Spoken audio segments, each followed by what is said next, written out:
Hello students, कक्षा 9 की सामाजिक विज्ञान में आपका स्वागत है। आज हम लेक्चर नंबर 20 में नदी प्रदूषण के बारे में अध्ययन करेंगे। आज इसके जो दो टॉपिक हैं बहुत ही महत्वपूर्ण हैं। इसको बहुत अच्छी तरह से आप पढ़ेंगे, बार बार इसको सुनेंगे, समझेंगे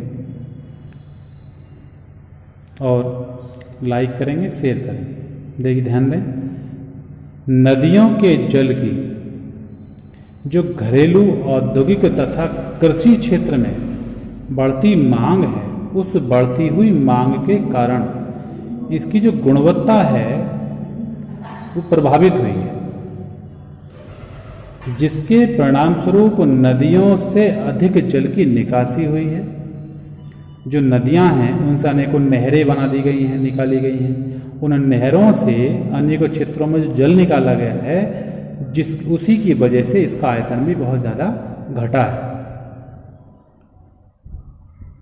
दूसरी ओर उद्योगों का प्रदूषण तथा अपरिष्कृत जो कचरा होता है, अर्थात जो अपशिष्ट पदार्थ होते हैं, मलमूत्र इत्यादि होते हैं, वो सभी नदी में मिलते रहने से इसने केवल जल की गुणवत्ता ही नहीं बल्कि नदी के स्वतः स्वच्छीकरण की क्षमता को भी प्रभावित किया है। आज आप देख रहे हैं जो बड़े बड़े उद्योग धंधे हैं या जो शहर हैं, नगर हैं, उनसे निकलने वाला जो गंदा पानी है और जो अपशिष्ट पदार्थ होते हैं, मतलब कूड़ा और करकट इत्यादि, वो सब नदी में प्रवाहित कर दिए जाते हैं, बहा दिए जाते हैं, जिससे इस नदी की जो गुणवत्ता है, जल की जो गुणवत्ता है, वो बहुत ज़्यादा दूषित हो चुकी है। तो इन्हीं चीज़ों को ध्यान में रखते हुए कुछ योजनाएं शुरू की गई, जिसे सबसे पहले आपको दिया गया है, समझाया जाएगा, राष्ट्रीय नदी संरक्षण योजना। राष्ट्रीय नदी संरक्षण योजना में क्या है? देखिए, गंगा कार्य योजना के क्रियाकलापों का पहला चरण 1985 में आरंभ किया गया था बच्चों, और इसे 31 मार्च 2000 को बंद किया गया था। राष्ट्रीय नदी संरक्षण प्राधिकरण की कार्यकारिणी समिति ने गंगा कार्य योजना के प्रथम चरण की प्रगति की समीक्षा की तथा गंगा कार्य योजना के प्रथम चरण से प्राप्त अनुभवों के आधार पर आवश्यक सुझाव दिए। यानी कि अब तक जो भी इस चरण के अंतर्गत कार्य हुआ, उसकी समीक्षा की गई, जांच पड़ताल की गई, और उसके बाद जो सुझाव थे वो अपने दिए गए। इस कार्य योजना को देश की प्रमुख प्रदूषित नदियों में राष्ट्रीय नदी संरक्षण योजना के अंतर्गत लागू किया गया। विस्तृत राष्ट्रीय नदी संरक्षण योजना में 16 राज्यों की 27 नदियों के किनारे बसे हुए जो 152 शहर हैं, उनको इसमें शामिल किया गया। जो शहर इन नदियों में बहुत ज़्यादा प्रदूषण फैला रहे थे, उसको इसमें शामिल किया गया। इस कार्य योजना के तहत 57 जिलों में प्रदूषण को कम करने के लिए कार्य किया गया।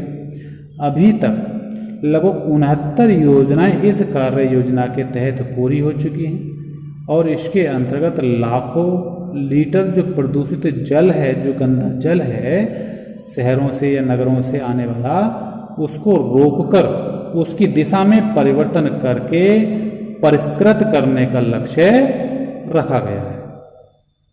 ठीक, इसके आगे एक महत्वपूर्ण चीज है नमामि गंगे योजना। बहुत महत्वपूर्ण चीज है बच्चों, इस पर टिप्पणी बहुत आती है लिखने के लिए, करने के लिए। अच्छी तरह से इसको पढ़ना, ध्यान से समझना। देखिए, भारत सरकार ने गंगा को प्रदूषित रहित बनाने के लिए गंगा जीर्णोद्धार मंत्रालय का गठन किया है। केंद्र सरकार द्वारा गंगा नदी के प्रदूषण को समाप्त करने और नदी को पुनर्जीवित करने के लिए, अर्थात उसका दोबारा से उसको पुनः जीवन दान देने के लिए वर्ष 2014 में एक योजना, एक मिशन शुरू किया, जिसका नाम रखा गया नमामि गंगे। तो नमामि गंगे नामक जो एकीकृत गंगा है संरक्षण मिशन का शुभारंभ किया गया। सरकार ने वर्ष 2019-20 तक गंगा की सफाई पर लगभग 20,000 करोड़ रुपए खर्च करने की घोषणा करके इसे एक केंद्रीय योजना का रूप प्रदान किया है, क्योंकि हमारे भारत की सबसे प्रमुख जो नदी है गंगा नदी है, जो बहुत ज़्यादा आज वर्तमान समय में दूषित हो चुकी है, गंदी हो चुकी है। उसको स्वच्छ बनाने के लिए सरकार ने बड़े पैमाने पर जो है एक ये घोषणा की, जिससे इसका स्वच्छीकरण किया जा सके। आज इतना ही।